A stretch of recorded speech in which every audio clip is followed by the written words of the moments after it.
Hello, my friend. My name is Terry Petrovick, and for the past 25 years, I've been teaching, coaching, and training people how to create a better quality of life, primarily through the home-based business profession and as entrepreneurs. Now, today, I live a lifestyle that most people could really only dream about, but I have to tell you, it hasn't always been that way. I've certainly had lots of ups and downs on my journey, and what I've realized is that from time to time, we need to seek outside counsel. We need to maybe ask questions of people who have created what we want to create. Now, I've created this series, and this series is called Prosperity and the Mentors. And it's designed really to help you hear from different leaders on how they've created prosperity and abundance, how they worked through difficult times, challenging times, how they got unstuck when they were stuck, and how they really maintained their quote-unquote zone. Now, I want you to go behind the curtain in these conversations and really understand how people think and what tools they use and how they can create the quality of life that they've been able to create and how they can really impact other people. Now, my guest today is the Chief Creator and Visionary Officer of Rockstar Connect. Now, Rockstar Connect is based on a philosophy: in order to give, you have to get. It's about creating a culture of giving to other people, and then the law of reciprocity kicks in. This is just kind of how the universe works. Now, this guy is an absolute master at it. He is the consummate professional. His program, his Rockstar program, has actually reached close to 500,000 people. 500,000 people, networkers just like you and I. Now, his strategy is somewhat unique, and it's very, very powerful, and I've experienced it for years. It's really about creating networking events, not just any type of networking events, but it's a networking event where people get to connect face-to-face, business-to-business, belly-to-belly, person-to-person, to really create more abundance and prosperity for themselves. But again, it's all based on that philosophy: you have to give in order to get. It just makes sense once you really understand this. And I'm thrilled to have this guy on with us today. He actually is internationally known for one of the events he does here locally near me. It's called North Hills Networking Event. It's actually a meetup group, and it's actually the most successful meetup in the world with well over 20,000. That's 20,000 members. His background is a realtor. He's a networking pro. He's a salesperson. He's a connector. He's a mentor. He's a marketing guru. And what's unique about him, and this is why I want you to pay attention, is what's unique about him is he's learned how to harness problems, options, how to create solutions to help people achieve their desired outcomes. And many times, he gets absolutely nothing for it. He is the master go-giver. My guest today is none other than Stephen David Elliot. Stephen, thanks so much for being here, man. Terry, thank you so much for having me in this arena to speak about what I'm passionate about. Yeah, man. So let's talk a little bit about your background. How did you create the quality of life and the prosperity that you've done today? Because you've done amazing in terms of what you've been able to do. Well, I'm a blessed individual. Most people out there have jobs, or they're in the midst of thinking of creating something, or they're in the process of creating something. I've actually worked for myself as an independent business person since I was 21, and I'm 50 years of age. So I've experienced an enormous amount of freedom. Now, occasionally I may work 100 hours a week, but I determine what those 100 hours a week are, and it's only doing things I want to do. I started out wanting to join the clergy. I had a degree in religion. I lived and taught in Israel Jewish history and Christian history. And my track was to go to seminary. I had a little break along the way where I became a geriatric social worker, which I enjoyed very much. and started to follow that career path. And quickly, as being an entrepreneur, when I found out what it required to become a licensed clinical social worker and financially what it paid, my mentality became, well, why go get that degree if I can hire 10 people that have that degree to work for me and still put across my vision? So you're looking at someone who's sitting here as a business person, an entrepreneurial person, but I started off, and for the first few years of my career, I was a geriatric social worker working with the very elderly. And you learn a lot from older people. When I say very elderly, I'm not talking about 70 years old, 80 years old. I'm talking 90s and hundreds. Wow. Well, let me ask you this question. How would you define prosperity? You know, many people, the way they frame it, I guess, from what I can see in their social media and conversations with them, is money and dollar signs. And I have never framed prosperity that way. I have always determined prosperity to be, how can I help as many people as I possibly can in the most efficient manner? Where can I have the most impact? So when I was a small child, I was worried about the people starving in Africa and the poor people of Latin America and Central America, and people like that here in the United States, homeless people on the street. My mother would tell you I had gray hair popping up when I was a little child because I was concerned about those things. And my mother told me, she said, you really can't help everyone. You can't help everyone in the world, but you can help all the people that are in your immediate sphere of influence. She didn't use those words, but people that are immediately around you, and it'll create a ripple effect to help all those people from the world. So my path to prosperity was being a good friend, a family member, and a good citizen at a very young age. Yeah, I can kind of tell based on what you said today and what I know about you and what I've learned about you is that being a servant is part of your DNA. You are very, very outside focused and really trying to help people, connect people, and things like that. So that's incredible that you're wired like that. Let me ask you this question. As you have gone down this entrepreneurial route over the past 30 years or so, do you have any morning rituals or evening rituals that you do on a consistent basis? Well, I have a consistent mindset. One of the things, I'm 50, that middle-aged age where a lot of people are having, crisis and strife, and they're trying to change their life. One of the things that people always writing about is their lack of sleep, that they can't sleep at night. They're up at 3 o'clock in the morning and say, oh, I can't get to sleep. I'm not inflicted with that because I let my body sleep when it needs to sleep. So if I wake up at 2 o'clock or 3 o'clock in the morning, my body's decided that's when it's going to be up. I don't stress about it. So I start doing my reading, and I read several hundred articles per day. So I'm familiar with what's going on in the world. And I read quite a bit at night, and I'll take notes and create my action plan for the following day. So that is one of my great rituals. Another part of my rituals is I believe that anything that you can pay someone else to do, you should do it if you gain no enjoyment from it.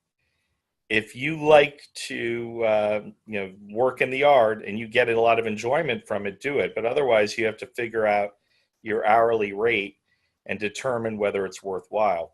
So we hire people to do a lot of tasks for us, both in our business and our personal life. And I'm talking about my wife, Sarah, and I, and even my partner in my company, Nick. We embrace that philosophy. But I feel that it's very important for me to cook for my wife, my children, and my friends. So I do that every day. And that's a time of day where I try to put the phone away. I keep it, sometimes I'll literally just put it 2 feet behind me so it's not a distraction, or I'll turn it upside down. And we sit and we have a meal together. No TVs, no screens, and I think it enriches my life and the people around me greatly. I love it. I love it. Has there been a book or perhaps an item, Stephen, that you have found yourself giving to people to kind of help them with their thinking, mindset, and things like that over the years? Well, as you know, or if I don't know whether you do know, I did own bookstores for 15 years. So there was a period after I had done social work where I went into the for-profit sector of healthcare and learned about marketing, and then took a spell learning about sales, doing phone sales and a lot of those sales things that we learn about when you're becoming an entrepreneur. And when I had my first true sales job, I found out I didn't know how to close a door. Hmm. In fact, I was hired on a Monday, fired on a Friday, and they told me go do something else. And I took that. I tend to take things as a personal challenge. That weekend, I read Zig Ziglar's Secrets of Closing the Sale, Mm-hmm. and I also read Dale Carnegie's book, How to Win Friends and Influence People. And I said, wow, these are pretty much the Bible. You really don't need anything else. Everything else is derivative, including anything I would write. And I went in, and within a week, I was running the sales room that I was in, because I became so good at closing and learning how to do scripts. And when you're a social worker, and back to your point, I do recommend those books quite a bit. But when you're a social worker, what you do versus other helping professions is you locate for people all the options for your client that exist. And then you narrow it to the best options, and then you help them, assist them, facilitate them choosing the best option. Nothing is imposed. So for me, that was really the ultimate sales training, and I've applied that through my entire entrepreneurial career when I deal with other people. I don't try to sell you. I just lay out the options and help you select them. Mm. But books, I definitely think that you can't go wrong with the oldies like Zig Ziglar and Dale Carnegie. Yeah, those are great. Absolutely, I love both of those. Has there been a purchase that you've made in the last 6 months or so, Stephen, that for $100 or less, that has had a positive impact on your overall quality of life, mindset, or anything like that? Well, I don't know. I can't really speak to the $100, but I make very few purchases. If I do make a purchase, it has to have a utilitarian purpose. And one of the utilities can be that it gives my family pleasure. Mm-hmm. We lead a small life. We're minimalist. You couldn't tell behind us looking at all the plants, but plants are a big part of our life. But we bought an indoor grow system where we're growing our own herbs and tomatoes and lettuce, and we set up an area to grow orchids. And my wife has over 100 orchids in our home that she Wow. reblooms. In addition to that, I found a company that builds shelving, and we did a lot of organization and decluttering in the home, and very high quality. Getting rid of things, in my mind, improves the quality of your life far more than acquiring things. Yeah. I was talking to somebody the other day. He turned me on to this book called Essentialism, which is basically just keeping the main thing, and keeping everything simple in all areas of your life. I'm very impressed by people that are able to accomplish that. I read an article last night at 3:00 in the morning about a woman who read one of those minimalist magazines, and she decided that she was going to spend no additional money except for her bare essentials, which was her food that she purchased in her home and her housing, Everything else, she could only do it if it was free. She regretted that she didn't include a budget for transportation in there, but she ended up over a year period saving something like $54,000 Wow. with no effort whatsoever. And she ended up doing a lot of things that a lot of the people listening to us right now want to do. Hang out with their friends, go hiking, go to museums, having the time, if someone offers you a free ticket to go see a play, that you can go do that. There's so many people that have traditional jobs where they may be making some good money, but they can't spend that money in the Yeah, way they want to spend it. that's right. Yeah, for me, it's all about the quality of life that we get to create. And hey, I'm a big power nap afternoon type person myself too. So I'm like you. If I'm tired, I'm gonna I, go, I, take a I nap. have, if you were to look on my calendar, although I don't take it all the time, I have a block out on my calendar between 2:30 to 4:30. All my employees are aware that during that time, that is my nap time. There you go. I love it. Do I don't schedule anything during 2:30 to 4:30. When I'm very healthy, I don't need the nap as much Mhm. as other times. It Yeah. depends a lot on my health and on my workload. Yeah. Self-care is so important. And I think it's something that people just don't pay enough attention to. A lot of people will say they will because, they want to get healthy, but a lot of times it's short-lived. So I think, when we talk about prosperity, it's not only the money, but it's the relationships, it's the physical health, the mental health, everything that we do. It's the person that we become on this journey as we're going through life to create choice and freedom, which is really what it's about. Also, another part of prosperity is, contrary to what a lot of people say, I don't really care what people think about me. That being said, I'm human. I like to be liked. And I know when I do good things for other people, or I mentor them, coach them, give them business advice, or just give them a kind word, I get Mm. an immediate return on investment that increases the quality of my life. Yep. Couldn't agree more. Let's shift the conversation a little bit, Steve, into business success, money. And I know that, we talked a little bit about this before, but I'm going to go ahead and ask the question anyways. Has there been a time when you might have struggled with prosperity or solving a problem that came your way, and when you feel like you're stuck, how did you work through that? What was your mindset in terms of how you approach problems and challenges? And I know you have a very unique perspective here.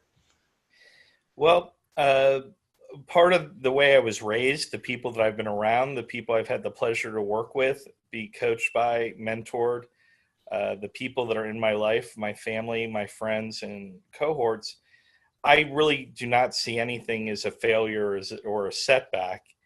It's part of the educational process of being a business person or an entrepreneur rather. Other people, may grab an MBA. I learned by doing, and well, now that I think about it, I once owned a restaurant briefly for a year. And many people told me never own a restaurant, certainly don't use your own money. It's one of the most difficult things to be successful in. And I ignored all of that because I own several successful businesses. I said, this is just one more. I have a good concept. It's going to work. And I don't think I've ever lost money that quickly in my life. Multiple six figures in less than 6 months. And it was stressful while it was going on. But at the same time, I was aware that I was learning so much about business, and I felt that I got a whole MBA in 6 months period of time in restaurant ownership, and I learned a lot. I learned that now, and I do have concepts for restaurants that I would like to explore later in life. It'll never be with my money, and I'm never going to run them. I'm never going to be the operator. Right. Let's talk a little bit more about how that failure, or maybe some other failures or mistakes that you've made, have set you up for a later success. Maybe some of those lessons. Would you mind sharing some of those? Well, once again, I didn't consider it a failure. If I Hmm. would have considered it a failure if I hadn't achieved it. If I Right. hadn't tried to do it, that would have been the ultimate failure. Hmm. So for me, it's the experience. But one thing you just learn, it teaches you another thing. So when I was working as a social worker with the very elderly, I found what I encountered a lot was regret. People regretting not doing what they said they were going to do. In fact, many of them said, well, when I retired, and don't forget, these are the very elderly, so they probably been retired for 30, 40 years. Hmm. Some people's lifetimes, they had been retired. I wanted to do this or I wanted to do that, but I didn't do it. I didn't have the money to do it. I didn't have the health. I was too old. And I really took that to heart. And I had always wanted to own bookstores. And my family had wanted to own bookstores. So our whole life I was surrounded by books. So I said, I'm not going to wait. I don't have children now. I'm not married. And I went and I opened bookstores. And I ended up having 4 bookstores in 2 states and made a very good income in an industry that other people did not make money in because I applied my success strategies and my mouth wrote checks that my butt could cash. And I became known for that. And also, I took from social work, your power, and you create an empire in the not for profit sector through information and referral. So you're the power of your Rolodex. So I applied that same skill to the bookstores, and people would always ask me, "How are you able to live the lifestyle that you live, doing what you want to do? And how would you monetize it and teach other people?" And I had to reflect on that. And what I found was whenever I tried to promote myself directly, it wasn't successful. Now, I don't know, maybe it was I just didn't enjoy promoting myself, so I didn't put full effort into it. And I believe in doing what I enjoy. What did bring attention was when I did things for other people in the community, they would reward me by doing business with me. Hmm. They said this guy is a human being, or the word, I'm Jewish. The word in Jewish is a mensch, a human, and we're going to support. He's supporting us. We're going to support him. And I looked at what I was doing and I said, what's duplicatable that I'm doing so other people can do what they choose, be their own boss, do what they enjoy, and still be successful to make a healthy, good income, or maybe an income way beyond anything they ever expected to make. And I took an inventory, and in my business, I had started a farmer's market and an art festival and an author series. And I said, can other people do those things? No, they really can't. Those are really big things to do, big charity events. It's a lot for one person or a small business owner to do. But I did run a networking event. I ran a morning networking event for about 2 years. And I said, you know what?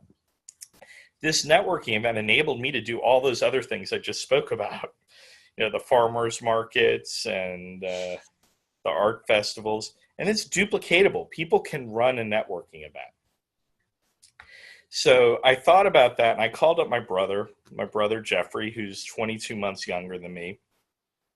He and I are very competitive with one another for everything from our parents' attention to business as well.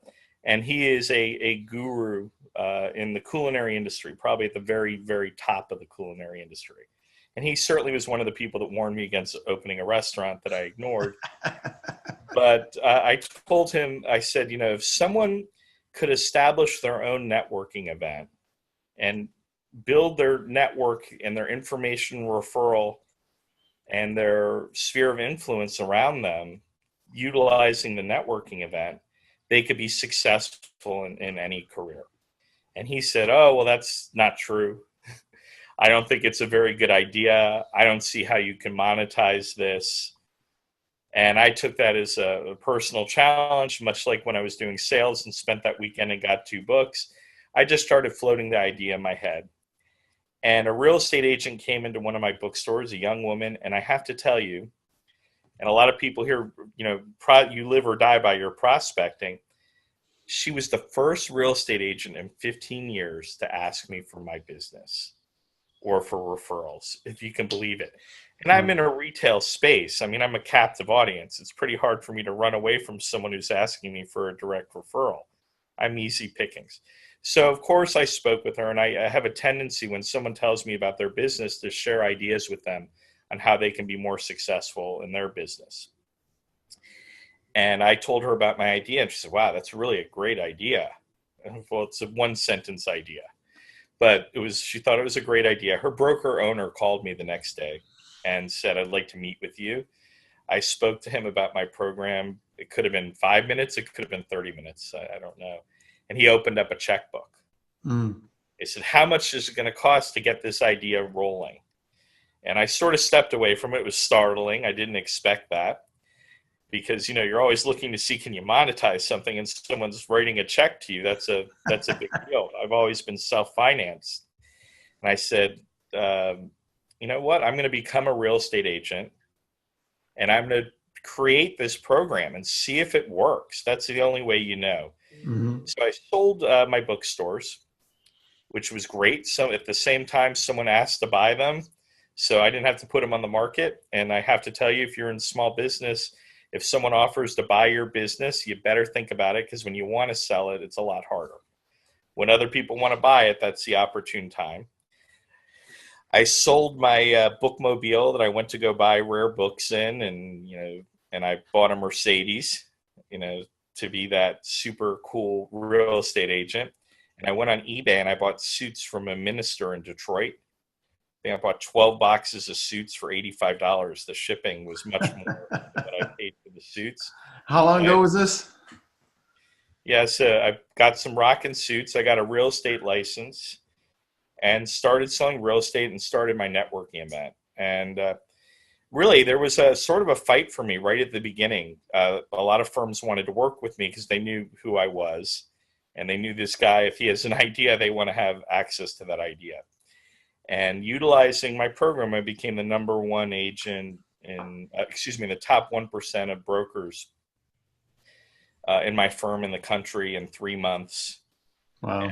And I switched brokerages and became the number one agent out of 2,000 agents in the country, only using one form of prospecting. And I know that's not the way you're supposed to do it, but for those of you who are listening who are creating a program that you want to scale, you have to use your program so you know where the success is coming from. That's right. So I accomplished that strictly through networking. And then I don't want to keep on dominating the conversation. I'm going to take a break. But just remind me to come back to what the next steps were after that. Well, we definitely will talk about that. Let's talk a little bit about as you were in the business building mode, whether it be the real estate or, Rockstar Connect. Do you or have you ever incorporated any sort of meditation or visualization to create that success? Yes, definitely visualization of, talking, when you get that little panic going in, say everything is going to be okay. Everything is going to be all right. When one door closes, another door will open. Just continue to be true to yourself. Don't be dishonest or try to scam people, take unethical shortcuts. So yes, there is a visualization. There's also sometimes taking pen to paper, writing down your thoughts and then reading them and saying, am I crazy? Or is this doable? Yeah. Speaking to other people that you respect, their answer may be, I don't understand what you're saying. I don't know what you're trying to do, but I have confidence that you're going to succeed in anything that you do. And I've always had that mentality because I choose to do things that I enjoy and that I'm good at. I'm not going to run a marathon, and I'm not going to win the decathlon at the Olympics, but I know that I'm able to help other people. That I'm really good at. And cool. I knew that what comes back is good karma, spiritual and material abundance. Absolutely. Let's dive a little bit deeper into if somebody is stuck, perhaps financially. They think they're too old. They've tried to have an entrepreneurial venture. It didn't work, or they had limited success. What advice would you give them, Stephen, to have maybe the courage or to become unstuck? Well, first of all, I think they need to change what their expectations are. Mm-hmm. They have to recognize that when people are speaking to them sometimes and giving them an opportunity, there is most definitely hype there. And that hype is not to be mean or to be bad or to deceive you, but to get you motivated to break out of your stuckness, Mm-hmm. right? So I think it's important to set up goals that are easily achievable, that you can keep track of and know that you've achieved them, because that's going to push you to the next goal.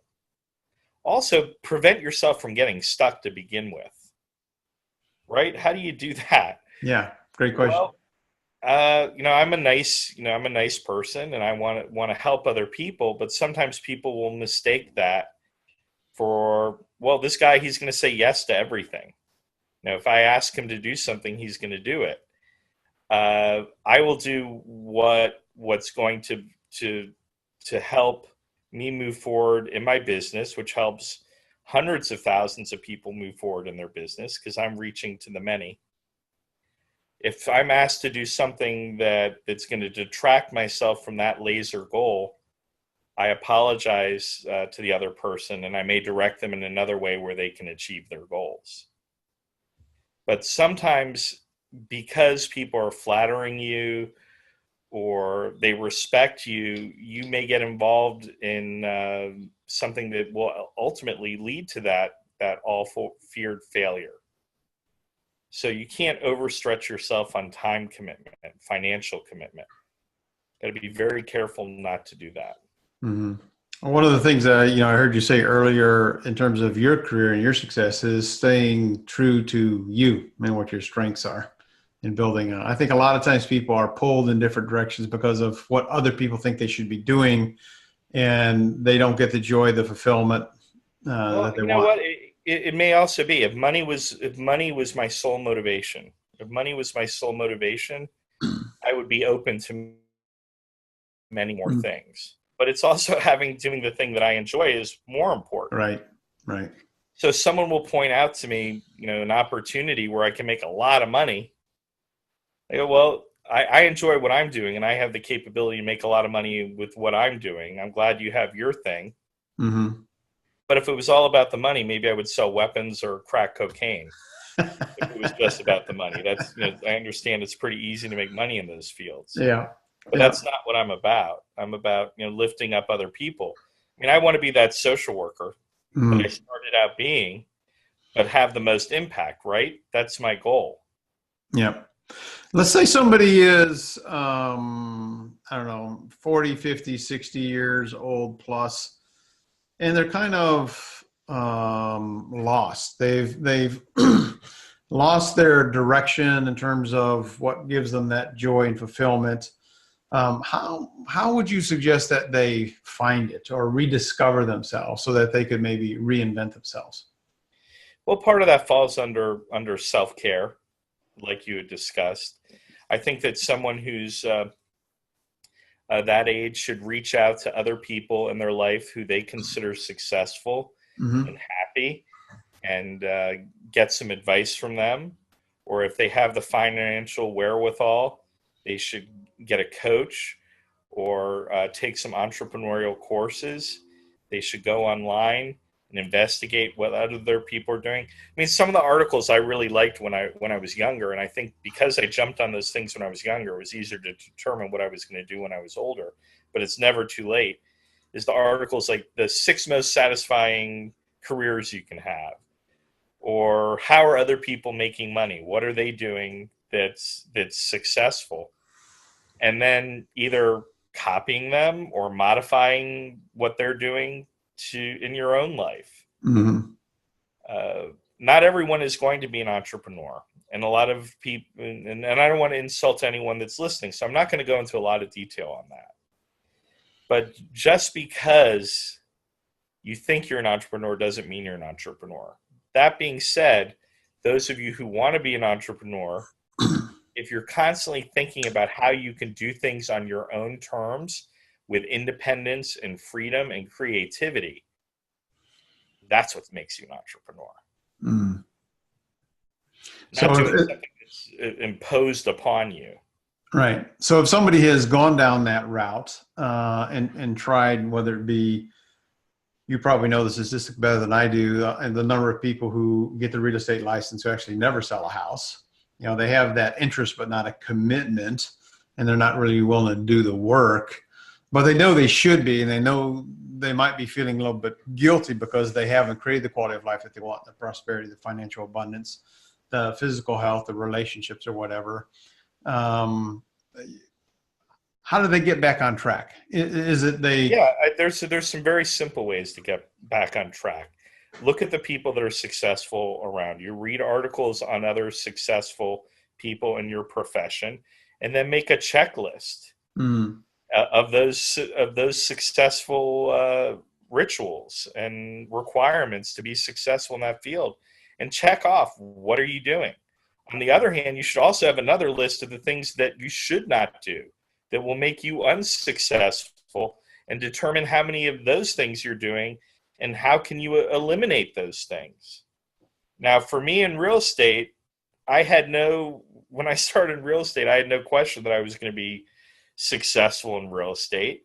And I copied other people that were successful in our market. I mean, we live in the same area. We both live in Raleigh, Durham, and there are some phenomenal real estate agents in the Triangle that are some of the most successful in the world. Definitely the most successful in North Carolina. And, they dress the part, they act the part, they give to their community. They always are giving back as mentors and coaching and helping other people. There are examples for you there in your profession. And you're in network marketing. A lot of you may be listening to Terry for the first time. I don't know how you're coming to this broadcast, but in the Triangle, Terry is the de facto person to go to.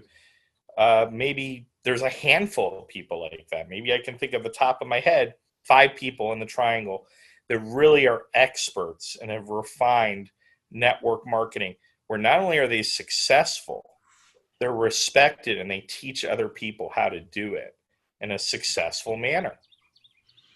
Well, I certainly appreciate that. And, my translation on what you just said is really go to your core in terms of find out what your passions are and what you truly love. Then go find somebody else who is doing it, model their success, and then put your own personality to it. There's nothing new under the sun. That's what the Greeks said. There's nothing new under the sun. You don't have to reinvent the wheel. So when I became a real estate agent, I knew that in the Triangle, there's, thousands of real estate agents. Consistently, there's, 50 to 100 that everybody knows their name. Mm-hmm. Everybody knows who they are. And those people did well in real estate. I said, well, if you want to do well in real estate, you need to be well known. That's why the program I created was so successful for me and for other people, because I didn't really create anything new. I just refined it, the systems, and put the systems in place. Now, I don't know whether you're aware of this, but before we launched Rockstar Connect nationally, Sarah, my wife Sarah, and I, with I don't know if you know Janice Pettit, who is a fairly well-known internet marketer. Yep. We created a 15-hour course on how to run your own networking event. And the purpose of that course was to give every secret and technique of how to do what I do. Well, that took 15 hours just to give a basic overview. And the people that took the course, some of them that are your friends and people all over the country, they said, this course is so comprehensive. It is fantastic. There's so much going on there. I had no idea. I can never do that. Will you do that for me? Well, that's why we created the course. Mm-hmm. We wanted to know that there was a market of people that know what I do is valuable, and they're willing to pay for me to create the systems for them to do it. And that's the beauty of going to someone who knows what they're doing, going to Terry Petrovick. I mean, for that matter, when I went to Janice, it's like, how do I create a course? And she said, well, you just have to be 1 hour ahead of the people in the classroom, don't you? Just launch it. Just do it. Don't hesitate to do what you want to do. There should be no limiting factors. People say, well, I have a full-time job. I can't do that. Really? So you don't go play video games. You don't just futz around, walking around in stores, looking at things that you want to buy. Right. You can find the time to start a business on the side, at least the planning of it, or gaining the knowledge that you need to go off on your own. Yeah. And the age is irrelevant. Yeah. You remember James Michener, the author? Mm-hmm. How successful was James Michener? 70s, 80s. I mean, that guy's name was everywhere. People that didn't read would pick up a James Michener book. And they were the size of a phone book. Man didn't get published until he was in his mid-40s. Yeah. It's all about the effectiveness of how we use our time, for sure. Let's shift the conversation a little bit more towards a couple of lighter subjects. Let's say you had the ability, Stephen, to send everybody in the world a text message tomorrow morning about creating prosperity and abundance in their life. What would that message say? What would the message say? What would the message say to help people create more of that in their thinking and awareness? I would say get out of your own way. That would be the first step. Get out of your own way. That's good. I love it. In the last 5 years or so, have you adopted any new beliefs or behaviors that have been able to support you create the quality of life that you have right now? Have I been able to create? Yes, I mean, absolutely. And most importantly, it's to get rid of the negative feeling. Every person will have that. It'll creep in, but you have to stop that in its tracks and be solution oriented. You can talk about the problem over and over and over again, and guess what? The problem isn't going to get any smaller. You have to take the action and find a solution, and that's a good thing. You have a problem, so you come up with a solution, right? Until if you didn't have a problem, you didn't even know there is a solution. Yeah. So get ready to step into a problem. So for you personally, in the last 5 years or so, is that a new belief, or was there a new belief or behavior that you've adopted that has really helped you create what you've created? No, this has been lifetime. Okay. This has really been lifetime. When I started off, as a social worker and working for other people in my early 20s, I really wanted, like I said, to have impact. And I found that in the structures that I was in, I would come up with new solutions. I would come up with really good ideas to do things more efficiently, to serve more people. And the response from my colleagues and the people above me were, we don't really want to work that hard. Don't, just, show up to work, do the minimum, get your paycheck, enjoy your benefits, enjoy you're going to get paid vacation, you're going to get insurance, all these things, and keep your mouth shut. And I said, that's just not going to happen. Yeah. I have to be, my own boss. I have to have my own thing, and I need to create. So people say, well, what if you sold, what you're doing now, you sold it in a year or two? I would go create something else. Yeah. There's no moss grows under you, that's for sure. And for the people around me. Yeah.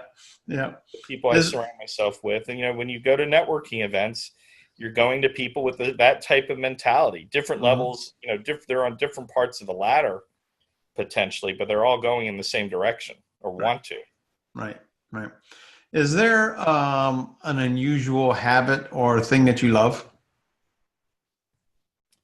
Unusual habit or thing that I love? Yeah. Well, I would say I'm an introverted extrovert. So I like to create situations where I can interact with other people on my own terms when I want them to be in the picture. So my unusual habit is efficiency as well. So if I'm going to, go grocery shopping, if I don't order online, I make sure I make sure I'm doing it, going to this store and then the next store and the next store, and then I circle right back to my house. I don't like to do things out of the order. So I get a certain calmness and relaxation from doing things efficiently and maximizing my time. So like my kitchen, and I told you I enjoy cooking, it's designed so I know where every item is. If I reach out for a bowl, that's the only thing there, that bowl. That pair of scissors goes there. So then I can make a meal for my family, sometimes 3 times a day, and still run multiple businesses. I love it.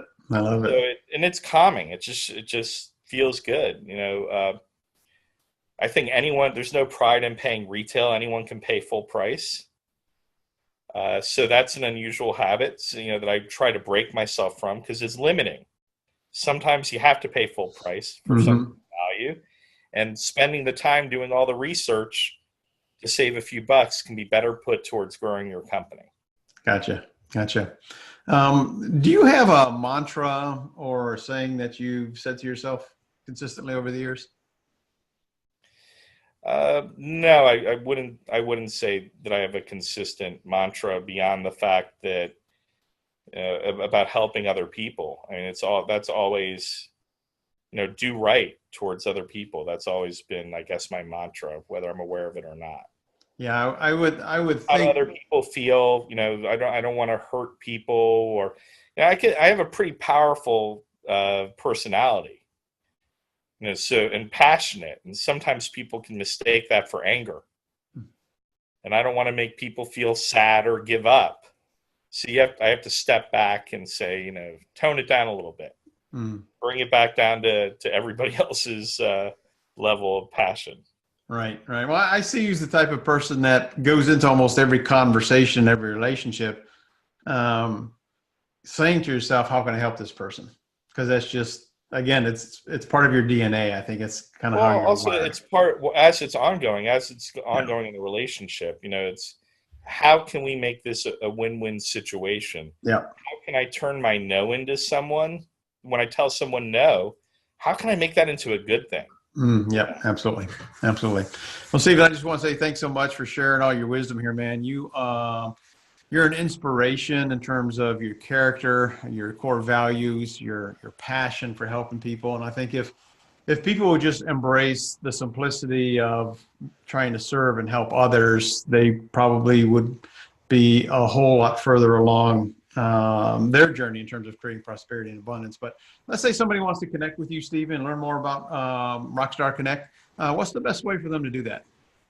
The best way would be to go to our website, rockstarconnect.com. And on rockstarconnect.com, you can learn about how we build networks all over the world. In addition to that, if you go to the contact session and make a request, I'll send you a digital copy of my book for free, absolutely free. Mingle, the art of face-to-face networking in the digital era. And that's also another good way to reach out to me if you just want to have a conversation too, through the website. Fantastic. And I've read that book, and that's an amazing book. I highly recommend that for anybody who is doing any sort of networking and wants to grow their business through relationships. Well, Stephen, again, thank you so much for spending some time with us. And my friend watching, I know you got some value out of this interview. If you want to hear more interviews like this one, just go to terrypetrovick.com/mentors. Until next time, remember this: you have a choice. Make it a better than terrific day and a prosperous one, because you, my friend, absolutely deserve it. Till next time, bye-bye for now.